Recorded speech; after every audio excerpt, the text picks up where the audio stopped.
And Sean P. Diddy Combs ticks every box going for being a primary psychopath. Zero compassion, zero empathy, and capable of anything, just like I was saying. So among the accusations against him, I guess we have to emphasize that they're allegations at this stage, but he's been accused of raping both men and women. He's been accused of unsavory activities with minors, let's say. He's been accused of being complicit in murders, not least the murder of the notorious B.I.G., Biggie Smalls, who was a rapper signed to his Bad Boy Records label, and also Tupac, 6 months before Biggie, who was murdered in a drive-by shooting. Those two murders were almost identical in terms of how they happened.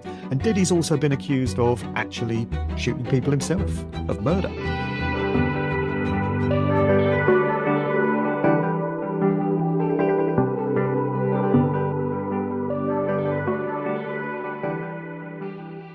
Aloha and welcome back to the show. Today we're diving deep with special guest Mark Devlin, a legendary UK-based club and radio DJ. Mark is not only a music journalist, but also the author of insightful works like Musical Truths and Cause and the Cure. But before we explore the hidden layers of the music industry with Mark, I have a quick favor to ask. If our show resonates with you, please take a moment to leave a 5-star positive rating on Apple Podcast or Spotify. Your support helps us to connect to more listeners and grow our community. Okay, now without further ado, let's get started and uncover some musical truths with Mark Devlin. Aloha, Mark. Welcome to the show. I appreciate you joining us early from the UK.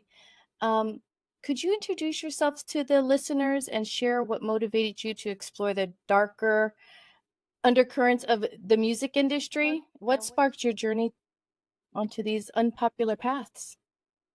Well, I wonder that myself sometimes. I feel like I just kind of stumbled into this role. It was never part of my life plan.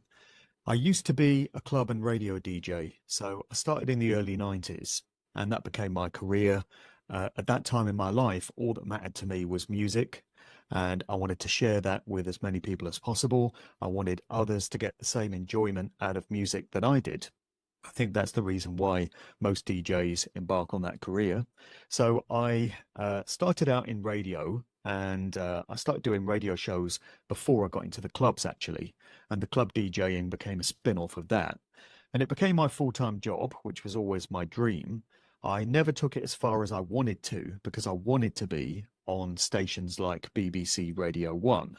And the fact that I never made it to the BBC, I can see now, was my biggest blessing in life. What a nightmare that would have been. But at the time, I didn't know what the true nature of the BBC was. I didn't know what the true nature of the music industry was. So for many years, my full-time job was traveling around DJing. And I was lucky enough to go to different parts of the world. I DJed a few times in Australia, once in New Zealand, a few times in Africa, several times in the United States, in various cities, and all across Europe. But things got to 2007, 2008.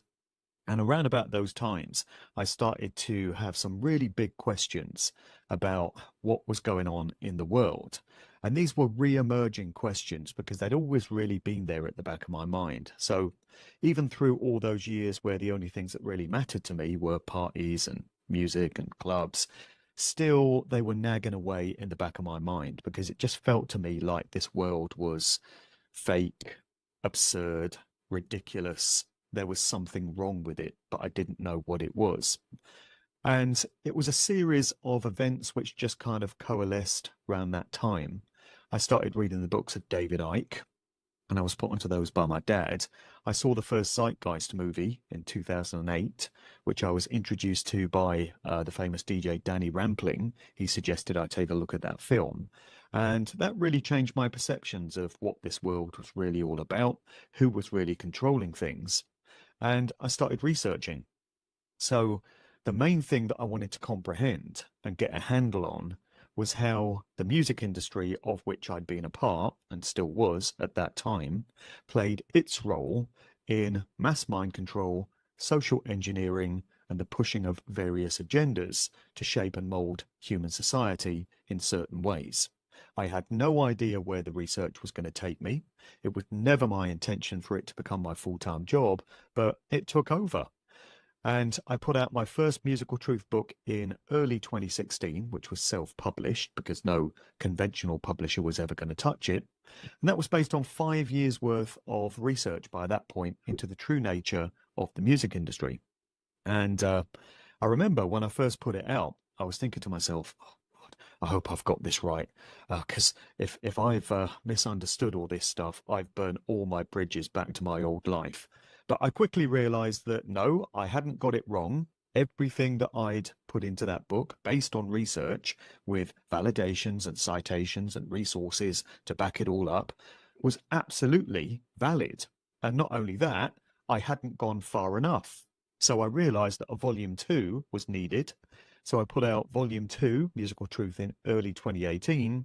And then in late 2021, I completed the trilogy with volume 3 because there was even more to say.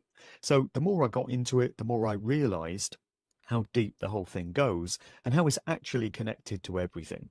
So what goes on in music, entertainment, and popular culture generally is connected to what goes on in the world of politics, of finance, banking, so-called education, so-called science, everything. It's all ultimately connected because the world is not the way we've been trained to think of it all our lives. It's run by very different people, very different groups, very different networks with very different agendas. That's the long answer. Wow, that's incredible. I first heard of you on the Mysterious Radio back in, I think it was 2016, 2017 with K-Town. Katina K-Town. Kyle, was it? K-Town. Yeah. And yeah, so she was, I mean, you were talking about Paul McCartney, and the Beatles and the music industry, and that just wowed me at that time back then. And I remember thinking to myself, boy, when I get my own podcast, I definitely want to talk to you. And and that was what, 7, 8 years ago already, something like that. That's been a long time. Time flies. It Time sure flies when you're does. not having fun. Yeah, that's true. But I got your audiobook, and in your audiobook you said that I guess things have changed of your thinking from the Paul McCartney. And so I really appreciate how you were open about that and how you revised your views. I've heard your other podcasts and how you revised your views on that, on Paul McCartney theory. But that was amazing. That's how I first heard you and first started to hear about all your things here. It was amazing. Right. Yeah, I have revised my viewpoint on a few things. And in my recent videos, if anyone's seen those, my solo monologues that I do, I'm revising my position on some really deep subjects like the nature of what we call God, the nature of this reality, what this realm is, what the purpose of it is, what designed it and to what end. I mean, that's a whole different matter. That's taking things even further. But I think it stands as evidence that I am prepared to revise my viewpoint on various subject matters if new information comes along to challenge what I'd previously believed. And that was the case with the Paul McCartney situation. So it is a real quagmire of research. There are no easy answers. You would think that the more you delve into it and the more time you spend on it, the clearer it would become. But the opposite is actually the case. The more you look into it, the more confusing it becomes. And it just completely turns your mind to scrambled eggs. So the official conspiracy theory, which I came across years and years ago, I first remember hearing about it in the 80s at school when some kid had brought in a copy of the Beatles' Abbey Road album. And you got the 4 members walking across the zebra crossing on that famous picture. And Paul McCartney is dressed in a loosely fitting suit and he's barefoot. And this kid was saying, oh, this means he's dead. And I was like, what do you mean he's dead? That's ridiculous. What a stupid thing to say. And then years later, it came back on my agenda when I was researching the music industry. And I realized that it goes very, very far indeed. So the idea is that the original Paul McCartney died in 1966. In most accounts of what happened, a car crash is involved. The date that is most commonly given is September 11th of 1966, so 9/11/66. During my early research, I came to realize that the music industry, along with all other aspects of society, is run by occultists, dark occultists, and Satanists. I realize that's unpopular information for many people, but I didn't make it that way. I wish it was some other way. I'm just reporting on what I've found. And there's no doubt there's ample evidence for years to prove that occultists run these industries. And they have their different rituals and they have their religious belief systems, which they adhere to. They use symbology to communicate. They use numerology, and they're all about signs and symbols. They're also all about placing the truth in plain sight as part of their religious tenets. So when it comes to the idea that McCartney died and was replaced by an individual who's been playing the public role for decades, there is much cryptic symbolism to get into if you know how to interpret it. It appears on album covers. It appears in promotional photographs from the Beatles. It's there in things that McCartney, whoever he may be, has said in interviews. There's all kinds of ways of interpreting this situation. But we also have evidence in the form of photographs and video footage, both from before and after 1966. So initially, I was very sold on the idea that McCartney had been replaced. And I know it's outrageous and preposterous to people the first time they hear that suggestion, but I would urge them to read the chapter that I've got in my first book, Musical Truth Volume 1, and also a great book which I've got behind me in my bookcase there, which maybe I can bring over in a moment, The Memoirs of Billy Shears. This purports to be the tell-all autobiography of the individual who's been playing the role of Paul McCartney since 1966. It's a man by the name of William Shepherd, sometimes known as William Shepherd Campbell, and known as Billy Shears. That's where we get references to Billy Shears in the Beatles' Sgt. Pepper album of 1967, because that was supposed to be the public's first introduction to this new guy. So I looked further and further into this, and then I started to spot a few anomalies. And I realized that we've had at least 2 Paul McCartneys, seemingly both before and after 1966. Now, some researchers into this, and there are many out there on the internet, I tell you. One of the very best ones is Mike Williams, who goes by the name of Sage of Quay, who's done hours and hours and hours of research into the true nature of the Beatles and occult aspects of them. Another great researcher is Matt Sergiu, who runs the Occult Beatles website. So many of them will say, well, these early pictures of McCartney have been doctored to make it look as if the guy that we have today has been there all along. But I'm starting to wonder whether that really is the case. The only thing that I can say with absolute certainty is that there have been at least 2 Paul McCartneys. So when you look at promotional photos of the Beatles and video footage from the 1960s, you'll often see a shorter guy who's slightly more stocky. He's got a rounder, chubbier face. And then at other times, you'll see a taller individual with a much slimmer face. And he's the one that most people accept as Paul McCartney. But there are many striking anomalies between the two, which stands as proof that it's 2 different individuals, and both of them have been passed off as Paul McCartney. That alone should be cause for major concern to most people. One of the most famous people in the world was replaced right under the nose of everyone, and seemingly the masses didn't notice. Wow. Is that the start of all this, maybe from the Beatles? Not really. It goes back Oh, further than the Beatles. So the research that I do goes back pretty much to the mid 1950s, which was the birth of the rock and roll era. So it was the sex, drugs, and rock and roll lifestyle, which was first starting to be sold to teenagers in the mid 1950s. So Bill Haley and his Comets with Rock Around the Clock kind of paved the way for this new youthful rebellion in the mid 1950s. And that was the birth of rock and roll and changing attitudes to everything. The following year, 1956, you had the emergence of Elvis Presley, who took things much further, and he took basically American black rhythm and blues music and repackaged it and sold it to a white mainstream American audience and became a massive worldwide superstar as a result. Elvis had military intelligence connections, and this is something we find throughout the music industry with so many well-known names. When you look at their families and their affiliations and their connections, you find connections going into expressions of military intelligence, different aspects of the military, and different aspects of government and the establishment.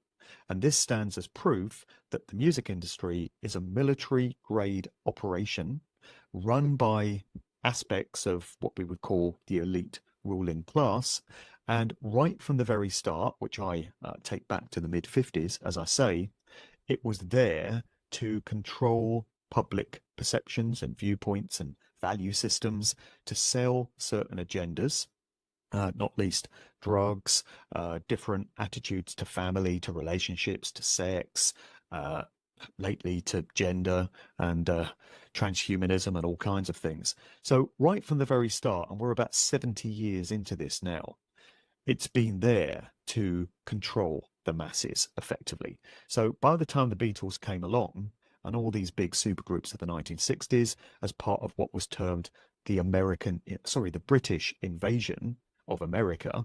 So there's all these British bands like the Beatles, the Rolling Stones, the Who, and they were being repackaged and sold back to Americans. And what seemed to not get noticed at the time is that they were taking, again, effectively American black rhythm and blues music and reforming it and then selling it back to Americans who lapped it up thinking it was something new and innovative, when really it was completely exploitative. So the Beatles came along sort of about 10 years into that agenda, but there had been other things going on before them. wow. Why fake Paul McCartney's death, or why have a double for him?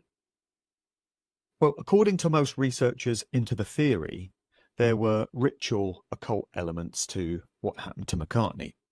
So, as I said, the individuals that control these industries are different to us. They don't think and operate the same way that regular folk like us do.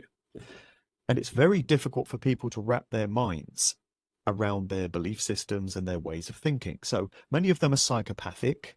And if you're a non-psychopath, it's difficult to get with the way a psychopath thinks because they have no morals, no conscience. They're lacking in that aspect of their humanity, which prevents the rest of us from undertaking certain actions because we have empathy, we have compassion.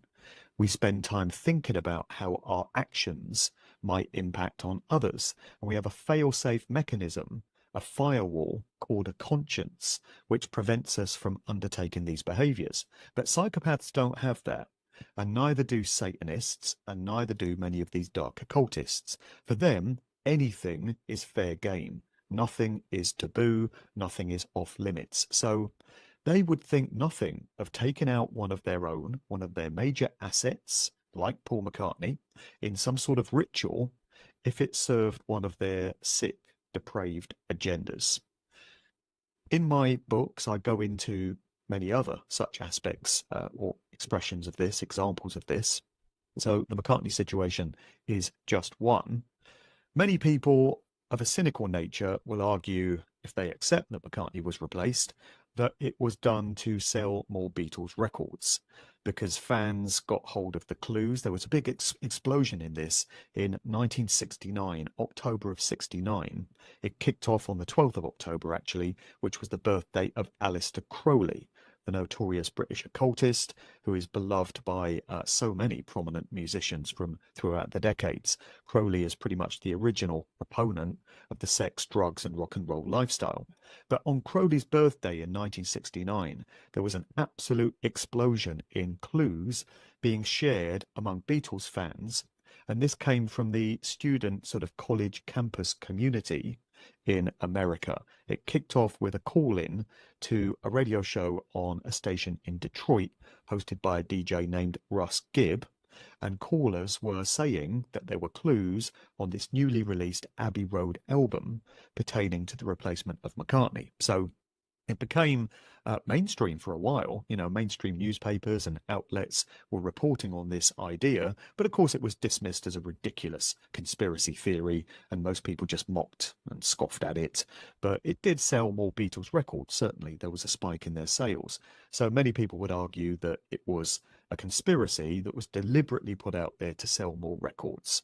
But I think when you've looked into the true nature of the industry as deeply as I have, and many others, you come to realize that actually, no, there are other reasons why they might do something such as this. And so many rock stars, famous musicians who are said to have died, and I have to be careful and use the phrase said to have, because there's lots of anomalies and discrepancies with many of these reported famous deaths. And in some cases, you have to wonder whether these artists did actually die at the time we're told they did. But with some of them, I'm very convinced that they did, and they would have been taken out. And there have been quite a few examples of that from through the decades. A lot of it seems to occur by death by bathtub, which sounds like a ridiculous thing, but a very large number of famous musicians have turned up dead in bathtubs over the years. So if you're a music maker, you might want to stick to taking showers. Right, right. And I've been following your recent interviews, and I understand you recently just came back from America. You had a tour here in America about topics about military involvement and mind control. That seems fascinating. Yeah, well, the title of the talks was Music's Military and Mind Control Connections. And it's pretty much a summing up of my work of the past 15 years or so. So I tried to consolidate it all into one presentation. And it's difficult because the problem is what to leave out, not what to put in, because if I put everything in, the talk would last about 24 hours. And I can't really speak for 24 hours straight. And I don't think I'd hold an audience for that long. So I consolidated it all down into about 2.5 hours. And it's the main points that drive home this notion, which I would say is provable, that music is an expression of military intelligence and it's there for mass mind control purposes. So it was a mini tour. I just hit the US East Coast and I wanted to do 4 gigs. The cities that I picked were New York, because I love New York. I've been going there for 30 years, probably been about 50 times. I've DJ'd there and I just love the culture of the place. But I hadn't been since 2019. So we had all the COVID nonsense. And my first opportunity to revisit New York since 2019 was 2024, April, last month. And I found it to have changed a lot culturally and just in the way it felt, the aesthetic of it. And unfortunately, I had to cancel my speaking gig there due to lack of interest in the material. So despite promoting this event relentlessly across multiple platforms, and I had other show hosts who helped to promote the event for me, like Mark Passio, Crow of Crow 777 Radio. They're all giving shout outs for these events. I only managed to sell 5 tickets, which amazed me. Not because I've got a big ego and I think everyone in the world wants to come out and hear me speak, just because I thought there would be more of a public appetite in these times in America towards what music is really used for, because the world has become a very strange place the past few years. You may have noticed. It's always been a very strange place, actually, but it's just become blatantly apparent for anyone with a mind capable of critical thought over the past 4 years. So I had to cancel the New York gig. And one of the other cities that I did was Boston. I sold 5 tickets in Boston. I did do that gig, and I addressed 5 people, which was pretty pitiful. And I did a gig in Philadelphia, which got 23 people, bit better, and then one in New Haven, Connecticut, which got 25 people. But prior to that, a few months before, I'd been to Australia in November of 23, and I did a mini speaking tour there in 4 cities, Sydney, Brisbane, Perth, and Melbourne. And that went really well. I had about 80 people at each gig, and there was a very strong interest in the material. I could see people's jaws were dropping to the floor with certain revelations, and they were queuing up to ask me questions at the end. People were really interested to find out more about how music and popular culture has been weaponized against us. And that in Australia would be down to the fact that those guys have had it really, really tough the past 4 years. Really outrageous and impossible to deny expressions of tyranny, outright tyranny. And so that's woken a lot of them up, and they've realized that the world is different to what they thought. So many people were telling me that the COVID debacle caused them to wake up, and they were, walking around in a slumber in the Matrix prior to that point. So there's a lot of collateral damage to what they did to all of us with COVID, because it caused a lot of people to start paying attention to things. But I made the mistake of assuming that I could just repeat the process that I'd had in Australia in the United States. And I thought, well, people out there are going to want to know this stuff. But I realized very quickly, and from a financial point of view, because I took a hit on this one, that the two markets are very different. And America is a society which is very difficult to gauge. And I'm sure there are cultural differences from city to city and from state to state. A lot of people were saying to me, why did you pick New York and Philadelphia? These places are so woke and they're just so got with all these social engineering agendas. You should have gone to Texas, Arizona, these sort of places. You should have gone to California. You'd have been much better received there. So if I ever go back to the United States to do more talks, I think I'm going to do a West Coast version. And maybe I should hit Hawaii as well. What do you think? Yeah, maybe you should hit Hawaii. Yes. Have you ever been here? No, I've never been there. I would like to. Oh, well, it'll be a nice vacation if anything. But yes, Oh, for I sure. don't know. We are very woke here too, unfortunately. It's Uh, yeah, I know. are the two islands very different culturally? Hmm, not really. I think this island that I'm on, which is Oahu, we're more city-like, but nothing compared to New York or Philadelphia Right. in a city way, nothing like that. But we're still very I don't want to say country, but we're still very slow here in Hawaii. And on the other islands, it's even more so slower. Much, much slower. Yes. Yes. That might be So, similar to New Zealand, because well, maybe. Mm-hmm. I first visited Australia many years ago, 2003. I've done 6 DJing tours in Australia, mini tours, and I went to New Zealand as part of one of those, and I found a lot of differences in the way those two nations felt. So Australia was much faster paced. New Zealand was much more laid back and chilled and parochial, if you like. And it felt like New Zealand was sort of like going back in time 20 or 30 years, whereas Australia was very modern. So I just noticed those changes. Yes, that's exactly it. Compared to Oahu, to the Big Island or the other islands. Yes, for sure. Yep. Yep. I wanted to ask about P. Diddy. I know he's in the topics in the news.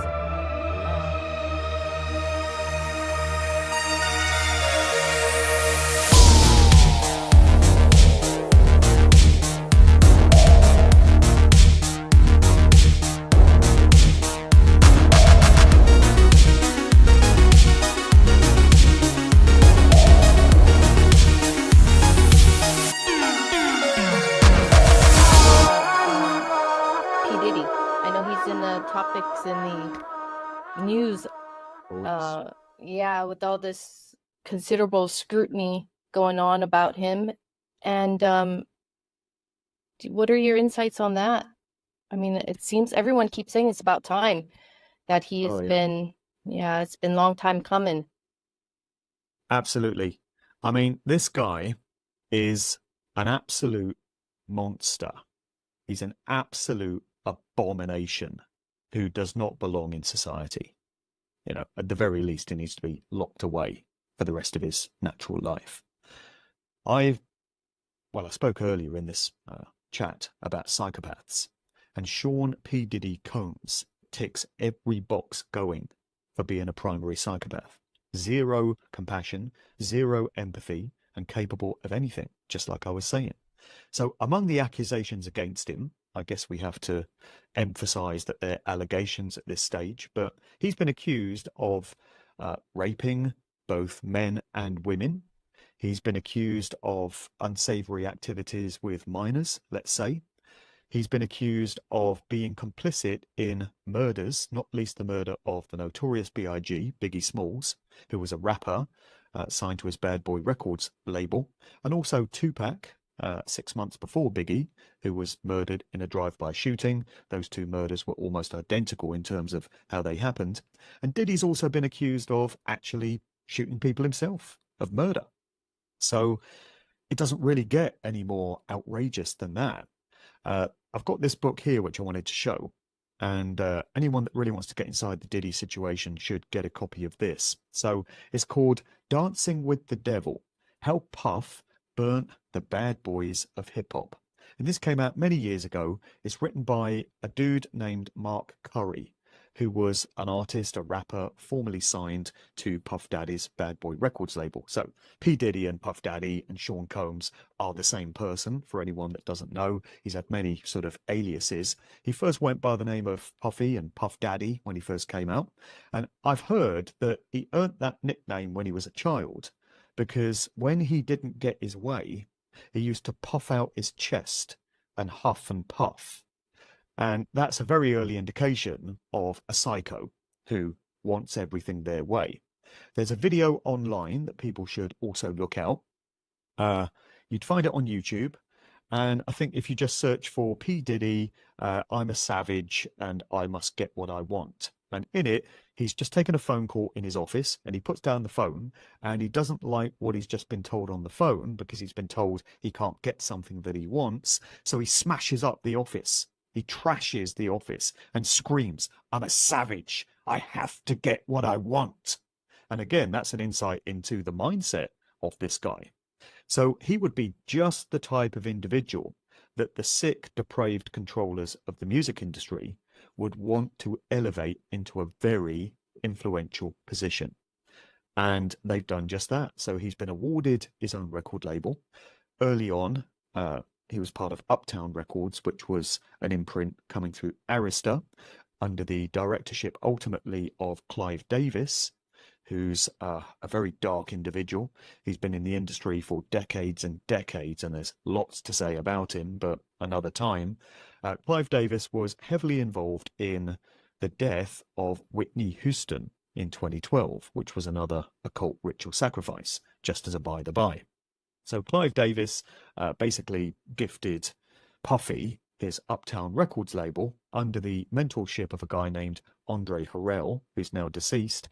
There's a very high body count around Puffy, actually, in terms of artists and executives that he's worked with over the years. The bodies just seem to keep piling up, but it's never Puffy. And so he then got given his Bad Boy Records label, and this is one which really changed the cultural fabric of hip-hop, rap and hip-hop. So I was a DJ during this time in the 1990s, playing this stuff on the radio and in clubs. And I noticed a change in lyrical themes in hip-hop music. And most of it seemed to be coming through what Puffy was doing at Bad Boy Records. So through artists like Biggie and many of these other rappers and groups that Puffy had signed to his label, and through Puffy himself, you had the popularization, the glamorization of balling, flossing, this player lifestyle in hip-hop. It was the glorification of champagne and shiny suits and Versace and Armani and whatever, all these high fashion brands, jewelry, gold chains, going up in the club and popping bottles of Cristal, and all this absolute vacuous nonsense, the glorification of material lifestyles and high fashion brands and high label brands, which most fans of the music could never hope to afford. So it's like mocking them, rubbing it in their faces. Puffy's there, flaunting himself in a fur coat and just, bragging about how much money he's got. And this became the culture within hip hop. And I think Puffy's job as a gatekeeper for the scene, and he would have been given his career, because this is the way the music industry works. If you get into any kind of influential position to the point that you're affecting the value systems and the perceptions of millions of people, you don't get into that kind of position by yourself, under your own steam, on your own terms. You get handed a career like that on a plate, and it always comes at a very high cost. So in many cases, these gatekeepers and these Pied Pipers come from important bloodline families. So through the generations, there are certain families where new people coming into these families get ushered into these prominent positions, not just in music, but they could be actors, Hollywood actors, TV stars, politicians, business leaders, anything which changes cultural attitudes in some way or other. But there's another way in, which is if you demonstrate just how much you want the fame, the fortune, the wealth, and just what you're prepared to do for it, to completely sacrifice your moral value system, then you can have a very successful and prominent career as well. Enter the stage Sean P. Diddy Combs. So he's demonstrated amply that he is prepared to do absolutely anything. He made a comment, actually. It's hard to substantiate this, but I've heard it suggested, so it would have to be fully researched. But in a private conversation with another individual, he apparently said that he would be happy to sell or kill his own mother if that's what it took to further his success. So that's what few morals this guy has got. So he's been accused in recent times, since November last year, which is when the first of this current glut of lawsuits was brought against him, of having sexually abused and battered Cassie Ventura, who was a singer signed to his label many years ago, and she became his partner, we're told, and they were in a relationship for many years. And most of what's been emerging in recent times about him centers around his relationship with Cassie. So she's accused him of drugging her, pimping her out to other men for what Diddy refers to as freak-offs, which is where he has these mass orgies where absolutely anything goes. So she says she was pimped out to male sex workers, and Diddy and others would film what was going on. She would be under the influence of drugs. He would regularly beat her. Then he would force her to stay indoors in hotel rooms or in his homes until the wounds healed, and force her to put makeup on to conceal it when she went out in public, and all these kinds of accusations. There's also this guy, Little Rod, a producer known as Little Rod, Rodney Jones, to give him his real name, and he worked with Diddy on his most recent album and also lived with him for a long period, which is a very strange thing. Diddy's had a lot of other people living with him for extended periods. This includes Justin Bieber when he was a teenager, and Usher, the singer, when he was 13 years old. So Usher was living in Diddy's home at the age of 13. There should be some alarm bells ringing there for anyone. And Usher, in a more recent interview, has said that when he was 13, he saw all kinds of wild, crazy shit going on in Diddy's house, and he didn't really understand it at the time, but now he knows what was going on. So we can make of that what we will. And Justin Bieber spent a weekend with Puffy when he was 15 years old. There's a video that's been doing the rounds on the internet where Puffy's saying, yeah, I've got custody of young Justin Bieber for the next 48 hours, and we're going to do some wild, crazy stuff, which I can't really disclose here, but it's going to be every 15-year-old's dream. So many alarm bells should be ringing by this point. So this guy, Little Rod, who was an adult, he was at least grown, lived with Puffy for this period while he was producing his album. That little Rod has joined this chorus of voices throwing accusations at Diddy. And he's saying that he too was drugged on many occasions. He found himself being sexually abused, basically raped by other men against his will. And all this crazy stuff happens at Diddy's homes all the time, he says. And so many people now are throwing these accusations at him. So if this guy manages to stay out of jail, it will be an absolute miracle, or it will be all the proof and the validation that anyone could ever need that he's high level protected and that he's a very valuable asset. He's being described as the Jeffrey Epstein of hip hop, actually, because in his various homes, including New York, Miami, LA, he has all these rich, successful, famous people over. And reportedly, all kinds of wild stuff happens at these freak-offs, these parties, these orgies, and it's all filmed. So this is what Little Rod has said. As well as being his producer, he also said that he was employed as his videographer. And his job was to film everything that Diddy did and everything that went on in his homes for that period, 2022 to 2023. And reportedly, Diddy has cameras and audio recording equipment all over his various homes. So it seems that these rich, famous, powerful people are coerced into all kinds of unsavory sexual activities.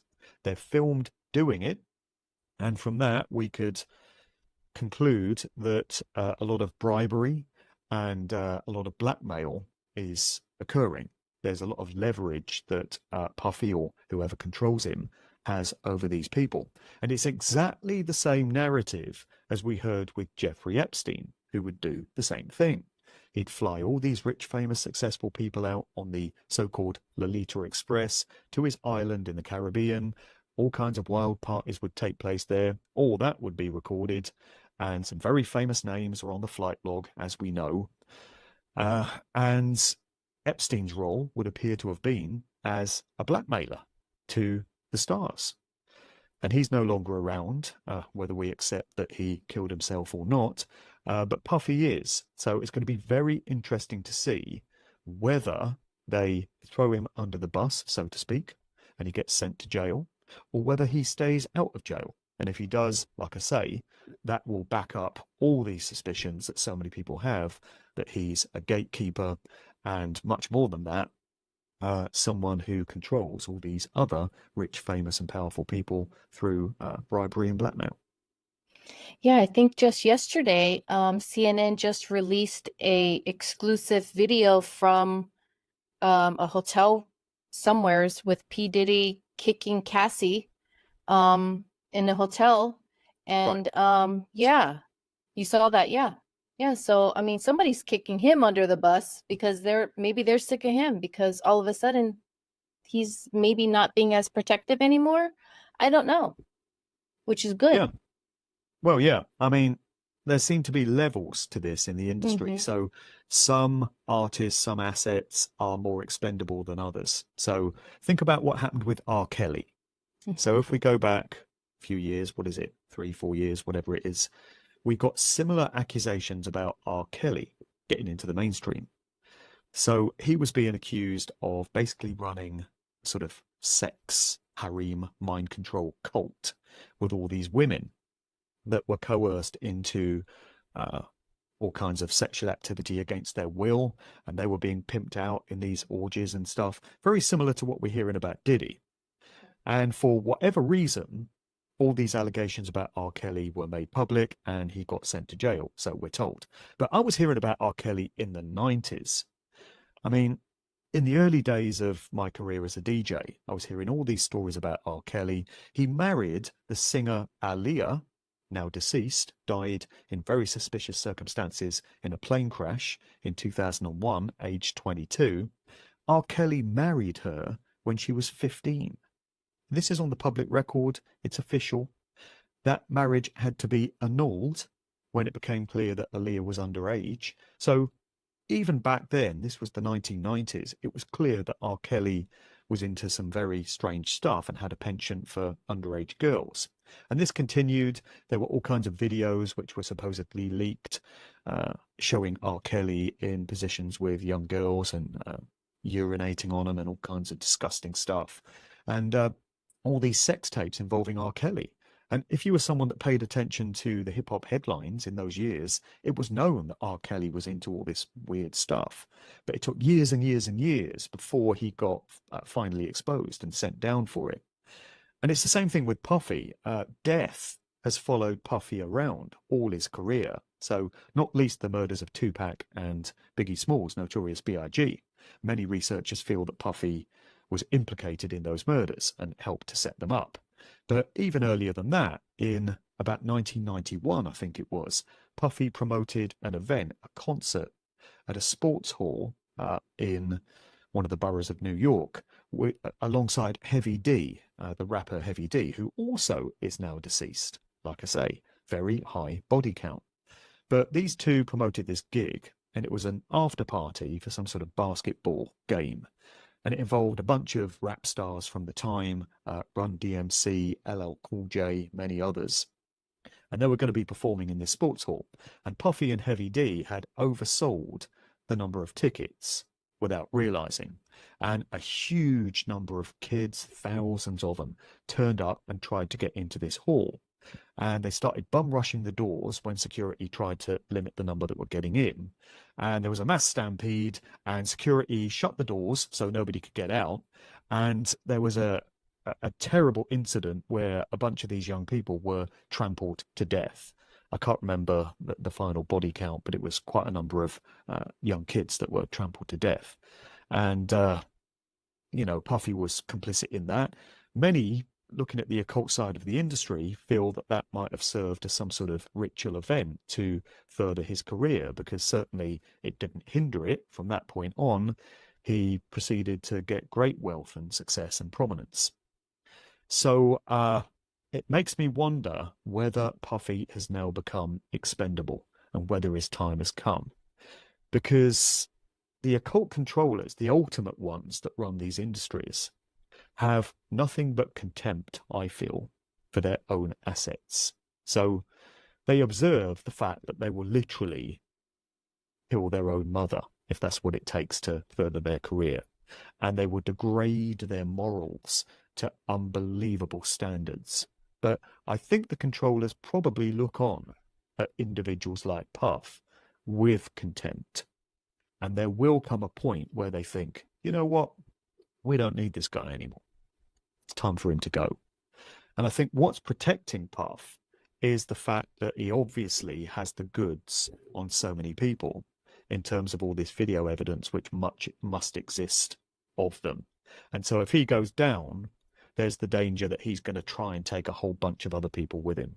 There's a side story to all of this, actually, which I don't know if you've been observing, but it involves Drake, the rapper, so-called. I don't rate him as a rapper, from Toronto, Canada. He's actually an actor. Aubrey Graham is his real name. And before they put him out there as a so-called rapper, he was an actor, literally. He's acting a role. And Kendrick Lamar, the rapper. So Kendrick Lamar is throwing all kinds of accusations at Drake. And he's basically accusing him of being involved in much of the same stuff as P. Diddy is. So grooming children, having all this crazy wild stuff happening at his Toronto mansion. He's got this absolutely massive palace just outside Toronto. You've got to wonder where that came from. Can you really earn a place like that through rapping on a few songs, So Kendrick Lamar is accusing Drake of all this stuff. 50 Cent has also joined in. 50 Cent is not shy in coming forward when it comes to allegations against fellow rappers. He's been doing it for years and getting into beefs with all kinds of other rappers. Eminem is one, but there's been many others. DMX, the late DMX, there's another one, no longer with us. And Drake has this guy named DJ Academics, who, it seems, has been acting as his social media influencer. He's a guy that sort of handles Drake's public image via social media. Now, DJ Academics himself has been accused of rape by a former partner of his. She says that he and two other men forcibly, molested her going back some time, and she's now filing a lawsuit against DJ Academics. Now, just this week, he made a public comment to the effect that if he goes down for this, he's taking the entire rap industry with him. That's what he says. So that indicates that the entire industry, not just Diddy and Drake, but anyone in any kind of prominent position in that industry, from the executives that control the labels right down to the performers themselves, are involved in all kinds of sordid, depraved activity. This is something I've known for years, but it's been difficult to prove it, especially to a mainstream audience who will scoff and dismiss it and say that's ridiculous, it can't possibly be true. But all this stuff is now getting into the mainstream. So mainstream outlets are starting to report on this. And it's starting to become very difficult for the mainstream masses to deny that this industry is extremely sick. And they must accept that it doesn't just stop with rap music. It's not exclusive to rap and hip hop. It goes into every genre, every scene within the music industry. You'll find sick, depraved elements of country and western music. You'll find it in rock music, in indie music. It's everywhere. And it's not just the music industry either. You're going to find it throughout Hollywood. The Hollywood film industry is a cesspit of MK Ultra, mind control, and all kinds of satanic ritual abuse and horrific things going on. Same thing with television. Same thing with the world of academia, same thing with the mainstream media. You're going to find it in every level of society because, unfortunately, that is the true nature of the realm in which we live. I know it's unpopular information. I know people don't want to hear it, but it's very important that we face up to it and accept these things because nothing is going to change until large numbers of people do, in their millions. And, the Diddy story and the Drake story getting into the mainstream is actually good news, I feel, for those of us that have been trying to expose these things for a very long time, because people are being forced to confront it. Wow. Yes. Well, it's almost an hour, and I don't want to take up more of your time. But what projects are you currently working on? I know you have like 2 podcasts, you do all kinds of interviews. You are so busy. Yeah, I'm pretty busy. Yes, that's good. Yeah, so I do all kinds of stuff. I've got my conversation-based podcast, which is called Good Vibrations, after the Beach Boys hit. And that's been going now for, what is it? Since 2011, 13 years. So I've got 13 years worth of conversations with people on all kinds of alternative topics. A lot of those conversations have spoken about the music industry and popular culture, but I've gone into all kinds of other areas as well, metaphysical, spiritual, geopolitical, all sorts of stuff. I've got a conscious music podcast called The Sound of Freedom. That's been running for 11 years now. And that's where I showcase truth and freedom music of the type that really puts forward these messages that we get into on shows like this. There's so many great musicians out there, producers, rappers, singers, band members, soloists who put out incredibly empowering information. And I started The Sound of Freedom as a showcase for all that stuff, as a one-stop shop for where people can go to hear all these amazing songs, because you're never going to hear them on the radio. You'll never catch them on YouTube. You've got to know where to go to find them. So The Sound of Freedom is designed as the go-to place for all of that. I also do The Sound of Now every week, which is 2 hours of soulful, uplifting house music, which is the only contemporary music that I can stand to listen to anymore. So I chucked out rap and hip hop and so-called R&B years ago because I've got no interest in where all that stuff has gone. It's just pushing agendas and it sounds dreadful and it's just satanic garbage now. But Soulful House, as far as I'm concerned, is still very pure. And I find that music really speaks to my soul and uplifts me. So every week I put that out as a 2-hour show. I do a whole bunch of public talks, mainly up and down the UK. Got one later today, actually, in Huddersfield, in the north of England. And occasionally I do overseas stuff as well. So I did my American gigs just recently, and occasionally I venture overseas, but it's for the most part in the UK. I do my solo videos, which is where I just get on the mic like this and just rant and say what's on my mind. So there's plenty of those out there. I do a whole bunch of other shows where I'm a guest on other people's podcasts. I've done hundreds and hundreds and hundreds of those over the years. And basically everything that I do can be accessed via my main website, which is djmarkdevlin.com. So again, that was designed as a one-stop shop for where you can get access to all my podcasts, videos, information on my events and all that stuff. So it's all there at djmarkdevlin.com. There's also my books, of course. So I've got 3 books in the Musical Truth series, the trilogy, and they really go in depth into the true nature of the music industry. I wrapped it up with volume 3 in late 21, which was talking about the Convid era and how musicians, owned musicians, were used as assets to push the official version of what was going on. They were mouthpieces for official government propaganda all around the world. And that told us everything we needed to know about who they really are, how they really got famous, and why they're in those positions. It actually did me a bit of a favor because it sort of, validated and wrapped up everything that I've been saying in those books. So that was a pretty neat conclusion to the trilogy, late 21. And I've also done 2 novels. I've really enjoyed getting into fiction writing. I refer to it as truth fiction. So the first one was The Cause and the Cure, which came out in late 2019. And the follow-up, which I put out a few months ago, is called The Gift and the Curse. And these are stories that are set in my born place of Oxford. So I was born, in the belly of the beast, Illuminati Central, the city of Oxford, which is where so many of these agendas get cooked up. And so the first story is set in the early 90s. And it draws on my memories of what life was like in those times, i.e. great, fun. And then the second story is set 10 years on in 2001 at the time of 9/11.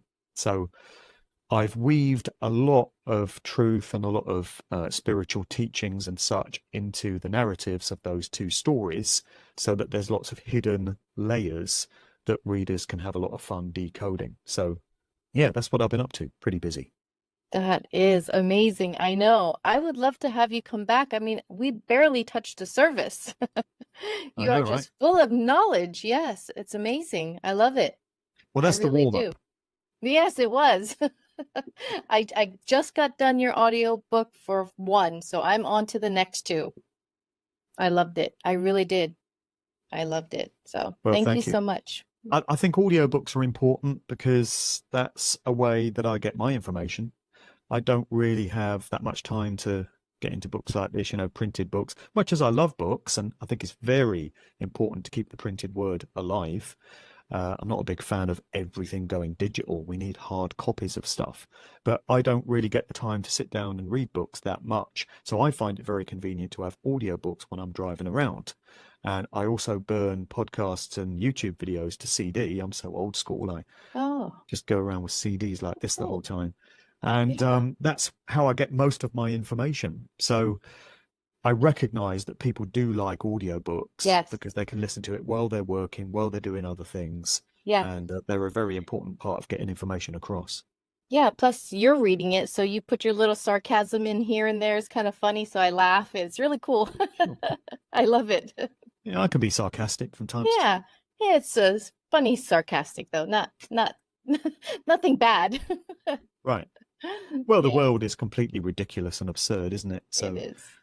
you have to laugh at it sometimes. You do. Absolutely. Well, thank you so much, Mark. I really enjoyed you coming and taking your time, your busy time, to talk to me. I really appreciate No worries. that.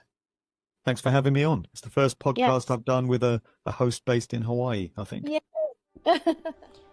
And that brings us to an end of another episode of the Sensible Hippie podcast. A huge thank you to Mark Devlin for joining us today and sharing his deep insights into the music industry's hidden forces, from the mysteries surrounding the Beatles to the influential presence of figures like P. Diddy. Now, I have a very important favor to ask each and one of you. If you found value in our discussion, please help us grow our ohana.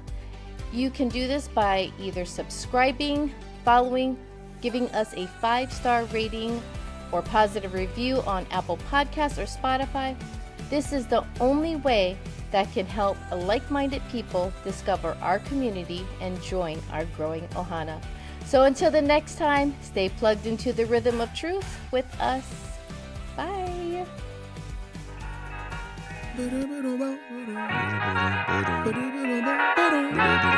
Hey, to whoever may need this nugget of encouragement, things will be alright, so quit your worrying. I get it, the odds seem stacked back against the wall, but even consider it such, know you'll stand tall. Sat and watch from the sidelines one too many times. Wicked games we play make me wanna lose my mind. Found solitude knowing it'll be over soon. Ever need a boost, count on me for the 1-2. Trouble don't last when the tough get going. Baby, all we do is win, so show me my opponent. Adversity, doubt, stress, could care less, cause how we handle those like an S on our chest. Super proud of how we held it down on the way up. Can't wait for our day to ball, this is a layup. Nobody ever said this would be easy, but trust when I say that you got it. I know you've been looking for a breakthrough, trying our best to make do. Every day is something new, but change gon' come, oh yes it's true. Brighter days are straight ahead. Follow me, won't be misled. Just look up, don't hang your head, and we'll get to the promised land. Somebody loves you, please don't forget such. Take your time, no need to feel rushed. We gon' shine somehow one day. Word to O'Shea, today's been a good day. Don't let one bad apple spoil the tree. The fruits of our labor seem ripe, can't you see? A little insight so they'll never dim your light. Been wrong for too long, this here feels so right. Leave your fears in the rear view, right now on a mission. Tryna stay the course on this road to redemption. Giving up seems tempting, but no need, cause I got you and you got me. A little UNITY will get us by. Through the storm and the rain, I'll be by your side. Look alive, the best has yet to come. Just some words of wisdom, plenty more. I know you've been looking for a breakthrough, trying our best to make do. Every day is something new, but change gon' come, oh yes it's true. Brighter days are straight ahead. Follow me, won't be misled. Just look up, don't hang your head, and we'll get to the promise, yeah. And it may seem like things ain't working out, but I know we gon' find a way without a doubt. Just hold on a little longer, you gon' see this through. I've been there, certain things always remain.